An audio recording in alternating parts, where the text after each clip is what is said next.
Well, hello, everyone. Thank you for joining us today for another episode of Two Economists and a Lender, where we take a deep dive into the most important economic issues facing agriculture. I'm your host, Carly Jacobson, and this month we have David Widmar and Brent Gloy back with us from Agricultural Economic Insights, along with our own Eric Lantis, an officer out of Southeast Nebraska region. So today's topic addresses a great habit that can get easily overlooked. Good business meetings create consistency, focus, and agreement with those involved in the operation. And for some of you listening, I'm going to guess that this discussion may simply be great reminders, validation for your existing process even. But for others, hopefully you'll be inspired to start the habit. And either way, we're glad you joined us today. So, Brent, with all that, let me get this kicked over to you to get us started. Hey, Carly, thanks for the introduction. And I'm looking forward to talking with you today about business meetings. And David knows me pretty well, and he knows one of the things that is a challenge is for me to give up time on my calendar for meetings because I really don't enjoy a lot of meetings. And, I worked at the university for, I don't know, 15 years or something like that. And universities are really good at having meetings, and the meetings aren't always that great. And so I think we've all been in meetings that we didn't enjoy or we thought was a waste of time. And I will say that after a while, you have to kind of look at yourself in the mirror a little bit and ask yourself if there's something you can do to make the meetings better. And today, I think we're going to give you some good tips that I think will help you have more effective meetings, but more importantly, get you started in having a business meeting, which I think for our business is one of the most important things that we can do. And I'll give you three key reasons. First of all, it kind of gets everybody on the same page, but more importantly and more basically, it gives you a chance to sit back, especially in these strategic meetings, to sit back, think, define the direction and goals of your organization, which we all have them, but writing your goals down, taking time to get everybody on the same page is really, really important. It can really get your organization charged and going in the right direction. The meetings also give us a way to have time or bandwidth for those important conversations. And one of the things David always says is, well, just because we don't talk about the problem doesn't mean it's going to go away. In fact, it probably is only going to get worse. And so, not saying it's only to solve problems or address problems, but it gives us that chance to have those important conversations that I think are really important. And the third thing is that I think getting that habit going, we call it a habit for a reason. And I would challenge you, think about what you did this morning, what you did the last week. And my bet is it's pretty similar. And I know that, we wake up and we kind of do the same thing over and over. And I bet if you change that routine, and you change it for 2 or 3 days, all of a sudden that would become the habit. And so what we want to do is create that habit of having that business meeting, getting it going and doing it. And I think once you do that, it will start to feel normal, and it will start to feel like something that's really, really important, really, really useful. So we believe strongly that these are important. We're going to give you some ideas for how to make those meetings effective and create that business meeting habit. But as we get started, one of the things I want to do is give you a chance to provide some feedback. And I kind of told you a little bit about my experience with meetings, which has not always been that positive. And I think, you can think about a meeting you regularly attend. It could be your business, or it could be an organization you're involved with. I think most of us are involved in some kind of organization as well. I want you to think about that meeting and tell me what describes your feelings about that meeting. Man, I avoid it at all costs. Well, it's a necessary evil. Oh my gosh, another meeting, seriously? And somehow it really works well. I want you to just go ahead and take a minute to give us a response on that. Yeah, very few people want to avoid them at all costs. More people call it necessary evil, and about 41% saying, hey, they're working out pretty well. And that's great. I'm glad to hear that. So, David, what do you think? Well, we might have had a selection bias here, Brent. Maybe the people who said avoid at all costs didn't want to jump on today's call to learn about meetings. But I think That's um, probably true. I think what we're trying to do today is to provide really great strategies for getting started. And what we wanted to do is to share a bit of a framework to help you think about this. And those 4 categories that we had you do a poll in, you can see this 2x2 matrix. And what we've done is we're trying to create a framework so you can say, okay, this is where I'm at. Now, how do I move the needle? How do we get to a meeting that really works? And there's kind of 2 elements here. Along the top, you can see there's this substance of this meeting, and that's kind of another way of framing that would be, are we talking about the right things? Is this meeting creating value from this? And then along the vertical axis here, going up and down, the logistics of the meeting. Is this meeting running smoothly? Is it a painful meeting, or is it a relatively painless meeting? So this idea of avoid at all, which we didn't see anybody jump into there. This is the idea of a meeting that's painful to sit through. It's just kind of logistically a nightmare, and it doesn't create a whole lot of value. But you can see as you move around, there are some meetings that have value, but just aren't running quite logistically as smooth as they needed to do. Or on the other hand, you have maybe a meeting that doesn't have a lot of substance to it, doesn't create a lot of meaningful takeaways, but you get to see people you get to see people you like. Maybe they give you a pizza, and so you're just like, well, it's another meeting, but I'm just going to go and check the box and move through. So again, how can we move whatever meeting we're in or whatever meeting we're trying to run, how can we move it up and to the left into that somehow it works well quadrant? So today we're going to break this down into those 2 qualities. How can we improve the substance, and how can we improve the logistics of that? So the first tip here for improving the substance is to really get specific and define the meeting's purpose. I think this is one of the hardest things that we can do. Some of this is going to be on the leader of that meeting. Some of this is going to be on the organization itself. What is it that we want to discuss as a farm? What is it that we want to discuss as a business? Without that discipline or that clarity, the urgent issues will always dominate the conversation.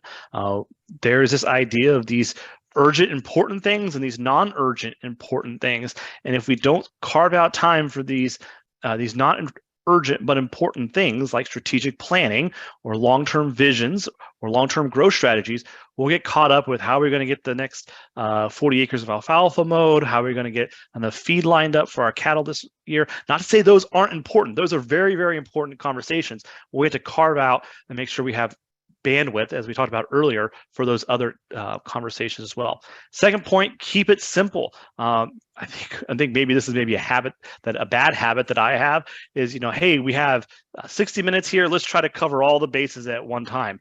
And so we might have a meeting that tries to span all the issues that our farm could be dealing with. And that has a couple problems to it that I think will be evident, including who do we invite to these meetings? Do we have the right people? Do we have the right time frame? But one of the really important ideas to keep in mind is switching costs. So if we're trying to talk about how we're going to get this tractor repaired this week, and then all of a sudden we switch gears and say, how are we going to grow and expand the livestock operation? And then finally we jump to the third topic is, what's our herbicide plan for 2023? Those topics could all be important, but we probably shouldn't line them up in the same meeting, or we shouldn't put them next to each other in that category, because it takes time for the organization to transition through these different conversations. It takes different parts of our thinking and different members of our organization to really lead those conversations and provide input. This brings us all down. This last point is to really identify the scope. And so if we think about the purpose and we work towards a scope of that meeting, oftentimes the types of meetings that many farm businesses need to have can be broken into 2 categories: tactical and strategic meetings. And we're going to spend a little bit of time talking about that, and your operation could split them up just a little bit differently, but this is a good starting point for how we can divide these meetings up, and you can build off of it and grow from there. But what is a tactical meeting? Well, these are typically those short-term focused meetings. They have a pretty short timeline. It's often cases, what do we need to get done? When does it need to get done by? And by whom does it need to get done? This is, a lot of, think about equipment or livestock that needs to be fed, or it's a very oriented around our day-to-day tasks. The logistics of these types of meetings can be weekly or monthly in nature. They're usually shorter. We've all heard the phrase a standing meeting. Typically, these are referring to these tactical meetings where, they're just going to be kind of very short and efficient and effective. And we're going to talk about the key issues, and that's all we're going to talk about, the sort of those very short-term ideas. In these tactical meetings, you might also have your key employees involved. This could be people who are going to help you carry out those weekly or monthly tasks on the ideas. And the third point here on tactical meetings is they're going to be oriented. They're going to naturally evolve around what the main activities are that are going on for the operation at that time. So it might be this time of the year around harvest. When you get in the spring, those meetings are going to focus on getting the crop planted. When you're in calving season, you're just be focused on that activity that's really dominating the workload for the organization. Now, on the other side of the proverbial coin, there are strategic meetings, and these need to be these are typically long-term focused. What are our business goals? How do we establish those goals? How do we update those goals? What are the plans that we need to put in place to make progress towards those goals? These logistic meetings are often quarterly or annual in nature. This is one of those meetings that's easy to put off. It's easy to miss this one for maybe a quarter or a year. And that can really start to be detrimental because we kind of keep putting those fires out with those tactical meetings, but we never sort of make sure the ship is headed in the right direction. The other part of the logistics here is that pre-work could often be required. Maybe we need to put together our financial statements. Maybe we need to, have some pre-planning or some pre-reading that we need to do so everybody gets caught up to speed. These meetings could be maybe a few hours in length. Maybe there's multiple iterations of them. Maybe they're off-site. And then also the stakeholders involved could also be more of the stakeholders, more of the owners, the spouses, the older generation, the younger generation. We want to really make sure we get the right folks involved in there. And if the starting point for those tactical meetings are what are the activities that we're going to be doing the next 2 to 3 weeks, the starting point for these more strategic meetings might oftentimes be sort of the financial situation. What are our operational plans for the year? What are our budget projections? And so this can be a way to start to kind of kick off those meetings and kind of help pull things together as we prepare and think about those. David, I think this distinction between the tactical and strategic is really important, and they're both important topics, but they shouldn't, it's, I think, best not to mix them because a lot of the people involved are different, and the type of thinking, I think, is different as well, but both of them are really important. It's important to have them both. When we think about, your matrix, you had kind of what's the content of the meeting, short term, long term. Then the second big thing is improve the meeting logistics. How is the meeting run? And I think this is really key. And this is really, I think, where a lot of frustration goes. Everybody that's in that room is there for a reason. They're trying to they're committed to the organization. They're trying to do something better. But if the meeting's not run well, it's really can be a problem. And so I think the first thing is, get a good location, get a time, share it, have people there on time, set a reasonable timeline for your meeting. Nobody wants to go to 3-hour meetings, especially all in one shot. It's just longer than your brain can process things. So get a location, get a time, get an agenda, share that agenda before the meeting so that people can look at it and say, hey, I really think we need to do this or that, so that we don't spend the first 30 minutes of the meeting kind of arm wrestling over what the meeting should actually be about. I think that's really, really important, and get everybody committed to looking at that before. Then, define everybody's roles. Who's there? Who needs to be there? Because there's nothing worse than, getting into really in-depth discussion saying, well, we really need to know what Dave thinks on this. Well, Dave's not here. Well, I think this is what Dave would think. And somebody else says, well, no, I think Dave would think this. And so we spend 30, 40 minutes debating what Dave might think, and Dave's not even in the room, and he might think something completely differently. It's really wasted time. The other thing, who's leading the meeting and how are they going to lead it? And that's a really challenging role because, it's a fine line between really keeping the meeting running on the agenda versus not hearing what people want to say. And I think that's a role that everybody can handle, but it takes time to get to it, and you have to understand that there's going to be growth involved in doing it, but practice is the way to do it.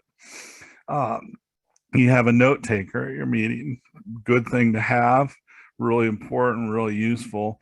And then kind of think about, okay, how are we as an organization going to make decisions? Do we have to have consensus? Do we have to have everybody bought in? Is it just, majority rules?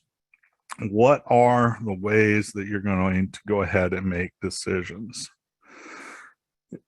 During that meeting, then, it's really important to stay focused. And this is something David and I struggle with a lot, because we both like to brainstorm a lot, and very quickly we can get completely off track on something that might be important, but really tangential. And one thing David has done that helps me a lot and helps us a lot is to create what he calls a parking lot. Well, this is a good idea, Brent. Let's put it up here. It makes me feel like my input is valuable.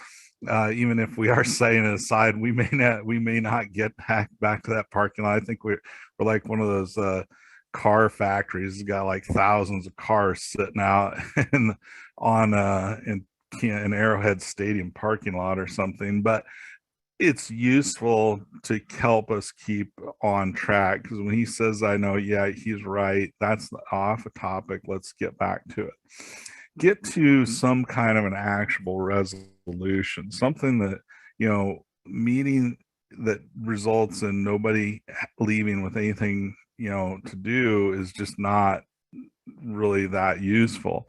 Stay on time. Nothing more frustrating than going to a meeting that should last an hour and spending 3 hours in it. It's really difficult. And then finally, I think minimizing distractions. That could be your phone. That can be, there's all kinds of things, people running in and out. Set up an environment where there's not that many distractions. And I think that will help improve your meeting logistics tremendously. Finally, once we get done, I think it's important to document. That's back to that role of the note taker. What did you discuss? What did you decide? And what are the next steps? That way we can have some accountability when we start the next meeting. Say, here's what we discussed. Here's what we decided last time. What happened?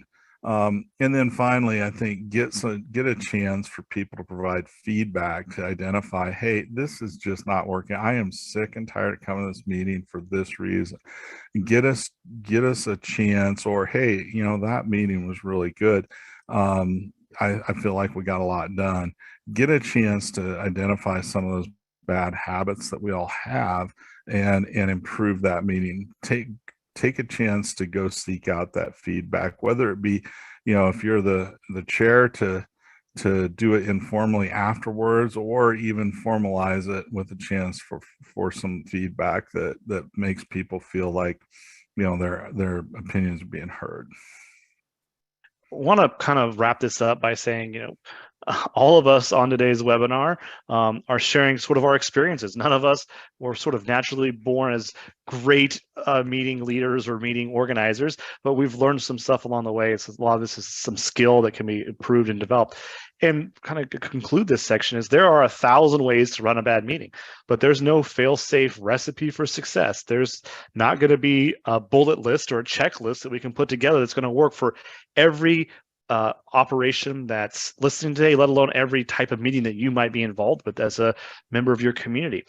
Also, another key point is just get started, work on improvement, and stay committed. Oftentimes, this idea that great can be the enemy of good.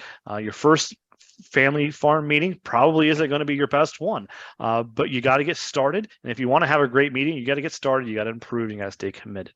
And also recognize the process will involve. The meetings that your family likely had 2 decades ago aren't going to be sufficient for what you need today. Similarly, what you put together today will probably be insufficient down the road. Now, I'm not saying we need to take all of our meetings to TikTok or the meta or some sort of avatar land, but you have to be willing to evolve and update as the people and as the issues and as the challenges shift and change over time. So at this point, we're going to have Eric join us. He's our lender expert for the month. He really helped us put together these thoughts. As you can imagine, we had a whole long list of potential things to talk about. So we had to organize this down to the 30-minute time frame. So Eric, thanks so much for joining us today. Get things kicked off. Tell us a little about yourself. Thanks for having me on. I'm Eric Lantis. Grew up on a hog farm north of Kearney. I've spent 30 years in ag lending, 15 years with Farm Credit. The last 5 years, I've been a relationship officer in Southeast Nebraska region. You have a lot of practical experience, a lot of insights that was helpful for this meeting. But what impressed me the most is how your expertise didn't necessarily come natural for you. As I mentioned before, you learn from some of your past mistakes and you develop that skill. I'm going to invite everybody listening today to maybe put in some of their bad habits. Brent mentioned bad habits.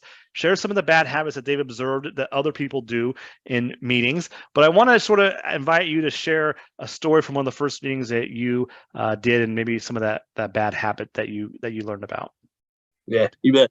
It's always great starting off with how I failed the most. So I'll just dive into the story. The story about 13 years ago, I got an opportunity to lead a worker at Farm Credit. And so we have our first meeting. I walk into the meeting and I've got kind of an agenda penciled, scratched down on a sheet of paper.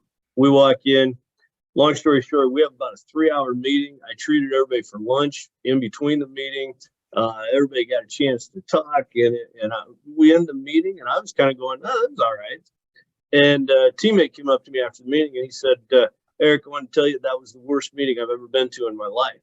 And I laughed. I thought he was joking, and he goes, "No, I'm being serious. That was absolutely awful." He goes, "It was terrible," and he gave me my feedback. And he said, "You had no agenda. It was too long. Everybody was talking about everything that didn't even pertain to what we were supposed to be doing."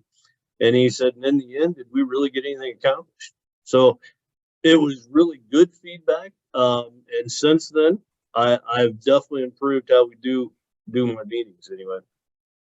Eric, I have a couple rapid fire questions for you.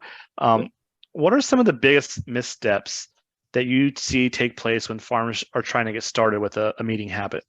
Yeah, a lot of them are similar to the ones I had. No agenda. Really no leader identified for the meeting. A lot of times with these family farm operations, you're dealing with, a brother, a cousin, dad, grandpa, and nobody really identifies who's the leader of that meeting.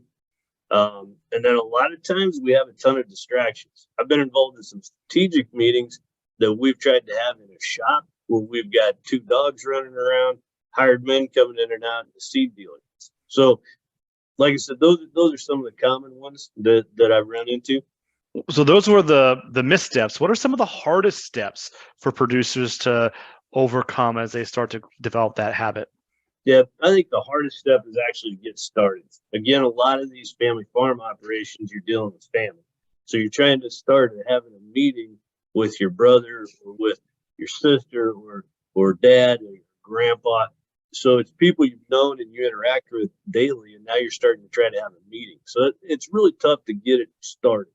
And then to stay committed to your agenda is always a difficult thing to do too, but very important to do. So let's say someone comes to the family and says, "We need to have a meeting." What's the biggest misconception that's going to take place amongst those family members? Typically, anytime anybody says we need to have a meeting, that means that you instantly perceive that we're not communicating or we have a communication problem. And a lot of times people don't believe there's a communication problem, but that's a misconception. And the meeting definitely helps with communication, but there's so many more reasons that you guys went over these to have that meeting, to start the meeting. So, like I said, that's kind of that misconception is everybody thinks, "Oh, you think we don't communicate," but that's really not the case. For anyone listening today who really wants to develop that habit, I think that's a really good piece of insight that you shared is when you say, "I want to have this meeting," everyone's going to start to turn to this, "Oh, we have a communication problem." Sort of getting ahead of that narrative or getting ahead of that can be really valuable in gaining some space there. I want to ask a little bit of a chicken versus the egg question. Do you think producers should start with strategic meetings or tactical meetings? To me, I think they have to have both. I think both are necessary and are very important. I think you'll find that the tactical meeting is easier. It's just you're talking about planning, you're talking about harvest.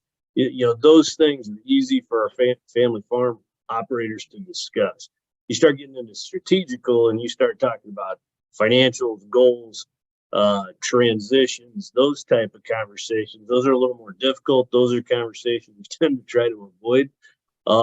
But that's an extremely important meeting too. So the tactical one might seem like it's easier to organize and put together, but they are both very, very important to have. I want to talk a little about who's in these meetings, and you had a great example that I've called the grandpa test about who needs to be in these meetings, and recognizing that some members need to be in some meetings and some members don't need to be in other meetings. Can you talk a little bit about that?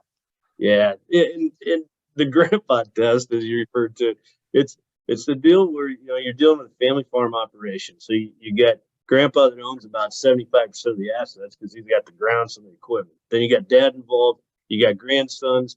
You might have cousins, uncles, all these people involved.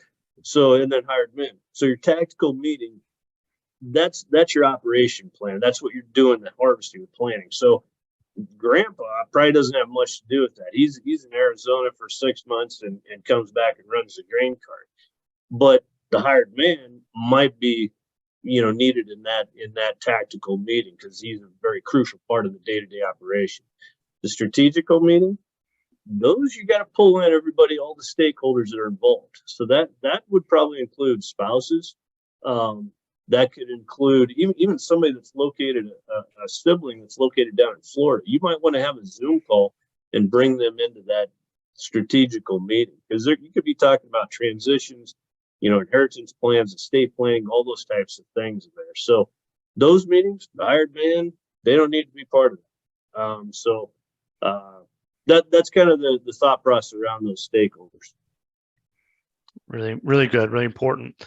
There is a quote about begin with the end in mind. So if we want to have a successful family farm meeting, what would a successful meeting look like in your mind? I think the most important thing on a meeting is when you get done, you want everyone feeling good. You want them motivated. You want them to feel connected. You want them to feel on task. You want to have them have that clear direction of what they're going to do before the next meeting or where they're going. And you want them to have that they got value out of the meeting. So that's the successful meeting. It's a good time to point out that meetings are great, but it's everything that you get done in between the meetings that's important. It's accomplishing those action steps. That's the most important thing. And then it's preparing for the next meeting. So you got to prepare it. Well, this has been great, Eric. I have one last question for you. If you could put one piece of advice on a billboard for thousands of producers to see here in October 2022, what would that billboard say today? Yeah, my favorite one is that saying of grass is greener on the other side. My belief is grass is greener where you water it. So, in other words, what you focus on grows. If you want to improve your efficiencies with a meeting and the value you provide out of a meeting, then focus on it. Get feedback. Stay focused on that topic. So now we'll jump into the Q&A session. Brent, what questions do we have today? Thanks, Carly. A couple. One with regard to strategic meetings. So, planning session or just a kind of regular, maybe quarterly or semi-annual or even annual strategy discussion. Who should be included? And then as a follow-up, what if we don't agree? And I think that will depend on the organization, but clearly I think the people who have the most direct stake in the organization as long-term success need to be involved as well. And by that I mean the people that are financially involved in the business should be involved to make sure that the organization is headed in the direction they want. It's also sometimes a good practice to bring in an outside perspective. Those people don't have to be involved and say I don't want to share my finances with this person, but I really value their input on the direction of my organization, or give me some ideas about where things should go. It's very easy to set aside times that you can discuss those things and that are personal and you don't want to share, versus opening up the meeting for others. So I don't know if that's a great answer, but I think it depends on the organization. The other thing I think is important is, a question was like, well, what if we don't agree? Or a couple of questions along that line. What if we don't agree? Who should be involved? What if we don't agree? Who should even be in charge of the meeting? And I think that is something, you've really got to arm wrestle with. And I would guess in most organizations it's pretty clear who should lead that meeting. If you really get down to it, one personality is going to rise to the top of the heap on that as to who should be in charge of it. I just think that's something you've got to work out with your partners and your family members. I'd jump in and it's tough of actually making the decisions. I mean, especially in the dynamics of the group, it kind of depends. But, a lot of times, typically in these family farm operations, you have one stakeholder that owns, like I said, 75% of the assets. So they're the ones that really, their decision is crucial, because they're the ones controlling the finances, that type of stuff. But I really like consensus, and and consensus works. It's not necessarily that everybody agrees, but everybody kind of gets behind and supports the decision we're making going forward. And so therefore you can feel like you're part of that decision, and you support it going forward. It maybe isn't exactly what you wanted to start with, but if the whole group is behind it, you have a lot more success moving forward if everybody supports the direction or the decision you're headed. I've just looked through the chats on some of the things that people don't like, and I would say that, and this fits my bias too, that when you think about those two types of things, we had content and we had logistics. And I think the things that annoy people the most, it seems like, are when the logistics are a problem. And it could be maybe the chair is either too weak, or we didn't see anywhere the chair was too strong, which I've been involved in those kinds of meetings as well, where you feel like, hey, we didn't get to have that discussion we needed to have because they shut it down and moved us on, and we really need to have that discussion.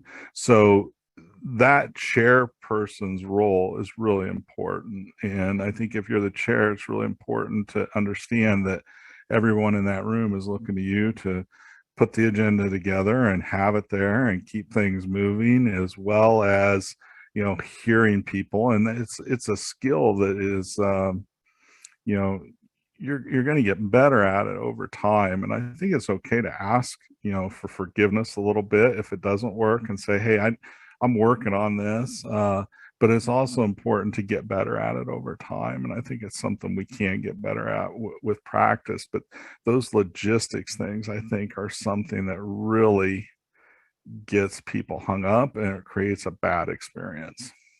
So that'll do it for another episode of Two Economists and a Lender. And thank you to Brent, David, and Eric for leading the conversation today. And for you online, thank you for joining us. We look forward to seeing you online again next month.